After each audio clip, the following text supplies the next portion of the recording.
So ayan, masakit ang mga kasukasuan, masakit ang joints, exercise, galaw-galaw sabi nga nila, di ba? So, ang last video natin is about arthritis. Pinag-usapan natin kung bakit lumalala ang arthritis kahit naman nagiinom ng gamot, di ba? So, ngayon, related pa rin sa arthritis. 3 supplements na sigurado para sa arthritis mo. Okay? Hindi scam. Okay? Hindi scam. 3 supplements, effective ba? So, ano yung 3 supplements? Glucosamine, turmeric, collagen. So, yung 3 supplements na yan, effective ba o scam? Sasagutin yan ni Dr. J sa video na ito. So, ang glucosamine o chondroitin ay isa sa pinakasikat na supplement. Halos lahat ng may rayuma ay alam yata ang glucosamine plus chondroitin. Sila pa mismo nagtatanong sa akin kung pwede silang mag-take ng glucosamine at kung effective ba ang glucosamine. Ang isa sa pinakamabiling supplement para sa rayuma ay glucosamine also. So, effective ba? So, ang glucosamine at chondroitin ay natural yan na kasama sa cartilage natin. Okay? So, kasama siya sa component ng ating cartilage. However, habang nagkakaedad, bumababa ang production ng glucosamine at chondroitin. No, nagde-degrade na siya at hindi pa siya nagre-replenish. Nauubos, pero kulang sa refill. So, ang nangyayari, nasisira yung cartilage, nasisira yung joint.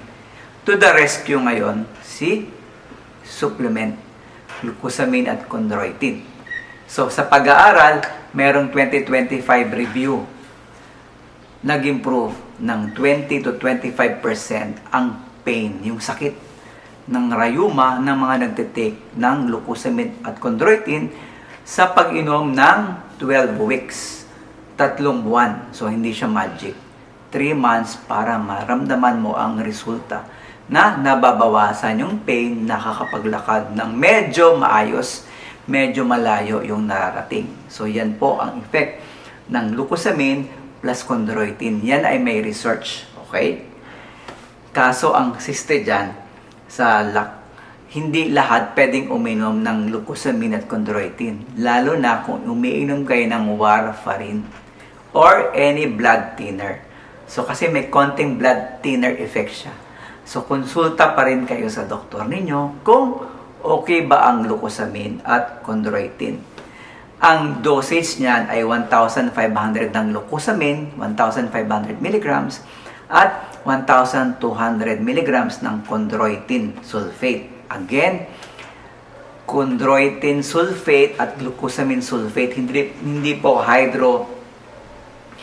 hindi siya hydrochloride. Okay? Kasi yung may study, ang ginamit nila ay sulfate, hindi hydrochloride na salt. Okay? So, yun yung paglilinaw po natin. So, again, pwede mababawasan ng 20% ang pain ninyo sa glucosamine at chondroitin. Ang verdict ni Dr. J ay effective ito sa mga moderate arthritis, mild to moderate. Pag severe na, hindi na masyadong effective ang glucosamine at chondroitin. Supplement number 2, collagen. Marami nagko-collagen dyan, no? Hindi lang yung may rayuma, pati yung gustong gumanda ang kutis para bumata. Diba? Yung medyo mapula-pula na pisngi. Collagen pala yan. Diba? So, may pag-aaral din about collagen. So, maraming klase ng collagen. So, hindi lahat ng collagen ay para sa rayuma. May collagen na para sa balat, may collagen para sa buhok, may collagen para sa rayuma. So, magkakaiba po siya.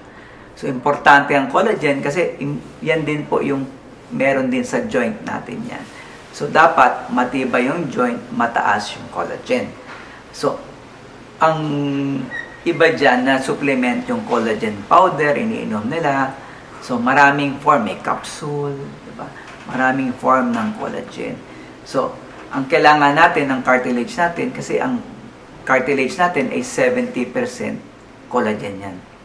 So, kaya importante ang collagen. Ngayon, may klase ng collagen. May type 1, type 2, at type 3 collagen. Alin ba dyan ang para sa joint? Hulaan ninyo, type 1, type 2, o type 3?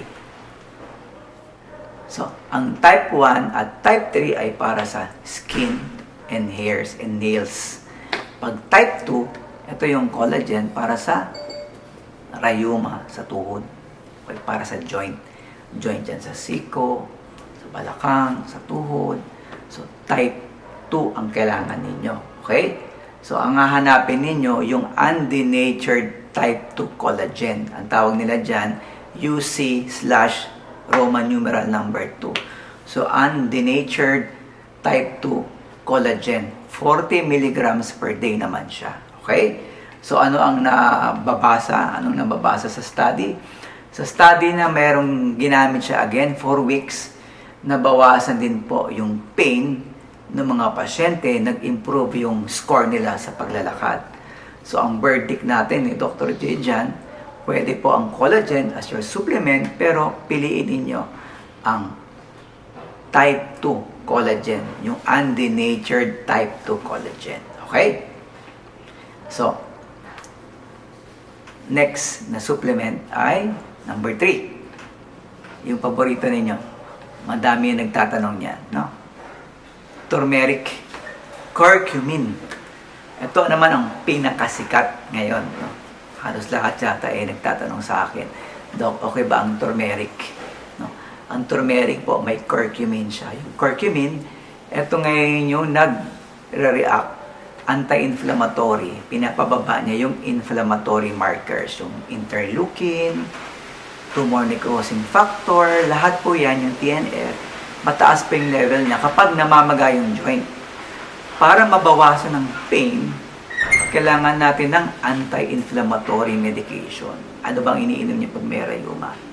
Ibuprofen, di ba? So, kakainom ng ibuprofen, nagkaka-ulcer na sa sikmura, nagkakaroon ng kidney problem. So, may head-to-head na pag-aaral ang curcumin at ibuprofen. Parehas lang daw ang effect kapag uminom ka ng ibuprofen at curcumin. So, ang maganda sa curcumin, walang ulcer, hindi masakit sa tiyan, at mas cheaper. So, mas effective. So, kaya, ina-advise nila ngayon na maganda ngayon gamitin ang curcumin. Pero, meron na naman itong negative. Yung mga curcumin powder, kapag tinake mo yan, ininom mo, 3% lang po ang pumupunta sa joint, 97% iihi mo lang. Okay? So, ganun po yung bioavailability ng curcumin powder. Pag ininom ninyo, 3% lang. So, ano ang solusyon? Ang solusyon, may mga available po na curcumin or turmeric capsules na tinaas yung bioavailability. Ito yung tinatawag nilang tinaas nila yung level para ma-absorb, high absorption. Yun yung hahanapin ninyo, yung mataas ang absorption value. Inayos na siya, no? Pangalawa, alam ba ninyo na ang curcumin na turmeric, mas na-absorb siya kapag may paminta, pepper. So kapag ikaw ay naglaga ng luyang dilaw, lagyan mo ng pepper, tsaka mo siya inumin, mas effective. Tumataas ang bioavailability, absorption niya by 2,000%. So, 2,000%. Mataas yun. Okay? So, luyang dilaw, konting paminta, presto, gamot sa rayuma. So, ang dose naman natin sa curcumin ay ang dose natin sa curcumin is 1,000 to 1,500 milligrams per day. Okay? So, meron na siyang capsule na rin. Okay? So, pag sa chondroitin, glucosamine, mild to moderate na rayuma lang, 1,500 milligrams per day. Kapag collagen naman, yung undenatured na type 2 collagen, 40 milligrams per day. Yung curcumin naman, para sa pain, kahit rheumatoid yan o osteo, 1,000 to 1,500 milligrams per day. So ayan ha, may natutunan na naman kayong 3 supplement para sa rheuma na hindi scam. Okay?